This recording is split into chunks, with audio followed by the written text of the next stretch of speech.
নমস্কাৰ ছাৰ বাইদেউসকল।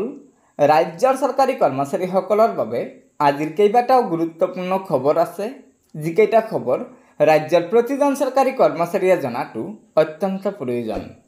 হয় ছাৰ বাইদেউসকল, আজিৰ আমাৰ প্ৰথমটো গুৰুত্বপূৰ্ণ খবৰ হৈছে বদলিৰ নিৰ্দেশ নমনা বিষয়া কৰ্মচাৰীৰ বিৰুদ্ধে কঠোৰ হ'ব ৰাজ্য চৰকাৰ। নতুন কৰ্মস্থলীত সময়মতে যোগদান নকৰিলে সন্মুখীন হ'ব লাগিব কঠোৰ অনুশাসনমূলক ব্যৱস্থাৰ। কৰ্মচাৰী বিভাগে এই সন্দৰ্ভত বিভাগীয় জাননী প্ৰকাশ কৰিছে।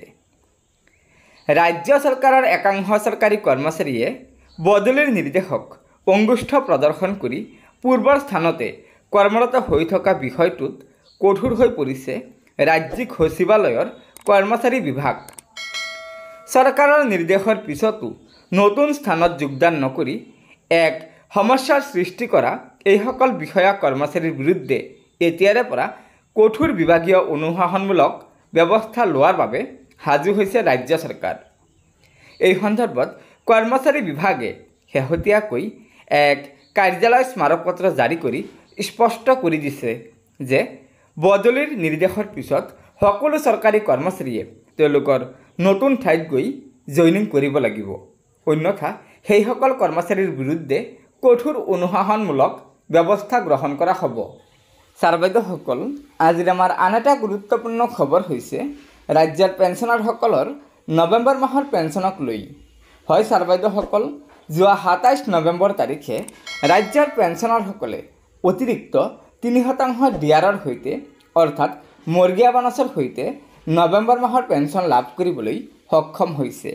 এয়া চাওক, আপোনালোকেও আপোনালোকৰ বেংক একাউণ্ট চেক কৰক, তেতিয়াহ'লে জানিব পাৰিব যে যোৱা ২৭ নৱেম্বৰ তাৰিখে ৩% বৰ্ধিত মৰ্গীয়া বানচৰ সৈতে আপোনালোকৰ নৱেম্বৰ মাহৰ পেঞ্চন বেংক একাউণ্টত সোমাইছে। গতিকে এয়া নিশ্চয় পেঞ্চনাৰসকলৰ বাবে এটা অত্যন্ত সুখবৰ। ছাৰ বাইদেউসকল, আজিৰ আমাৰ আন এটা গুৰুত্বপূৰ্ণ খবৰ হৈছে ৰাজ্যৰ জিলাই জিলাই বিজ্ঞানী কৰ্মচাৰীৰ কৰ্মবিৰতি। ৰাজ্যৰ জিলাই জিলাই থকা অসম কৃষি বিশ্ববিদ্যালয়ৰ অধীনস্থ কৃষি বিজ্ঞান কেন্দ্ৰসমূহত কৰ্মৰত ৩ শতাধিক বিজ্ঞান কৰ্মচাৰীয়ে আজিৰে পৰা ৩ দিনীয়া কৰ্মবিৰতি কাৰ্যসূচী গ্ৰহণ কৰিছে। অসমৰ ২৩খন জিলাত অৱস্থিত কৃষি বিজ্ঞান কেন্দ্ৰসমূহত কৰ্মৰত বিজ্ঞানী কৰ্মচাৰীসকলৰ ভৱিষ্যত জীৱনলৈ নিযুক্তি কৰ্তৃপক্ষ আৰু অসম কৃষি বিশ্ববিদ্যালয়ে অন্ধকাৰ নমাই আনিছে বুলি অভিযোগ উত্থাপন কৰি বিজ্ঞানী কৰ্মচাৰীসকলে এই আন্দোলনৰ কাৰ্যসূচী গ্ৰহণ কৰিছে।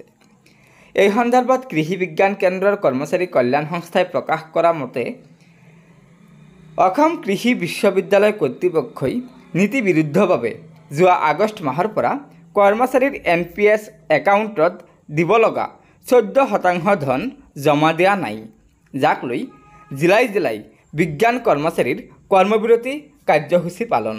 গতিকে ছাৰ বাইদেউসকল, এয়া নিশ্চয় এটা অত্যন্ত গুৰুত্বপূৰ্ণ খবৰ। গতিকে লগৰ বন্ধুবৰ্গক এই ভিডিঅ'টো শ্বেয়াৰ কৰি আজিৰ এই গুৰুত্বপূৰ্ণ খবৰকেইটা জনাই দিব আৰু নতুনকৈ অহা ছাৰ বাইদেউসকলে অনুগ্ৰহ কৰি আমাৰ এই চেনেলটো ছাবস্ক্ৰাইব কৰি ল'ব। ধন্যবাদ।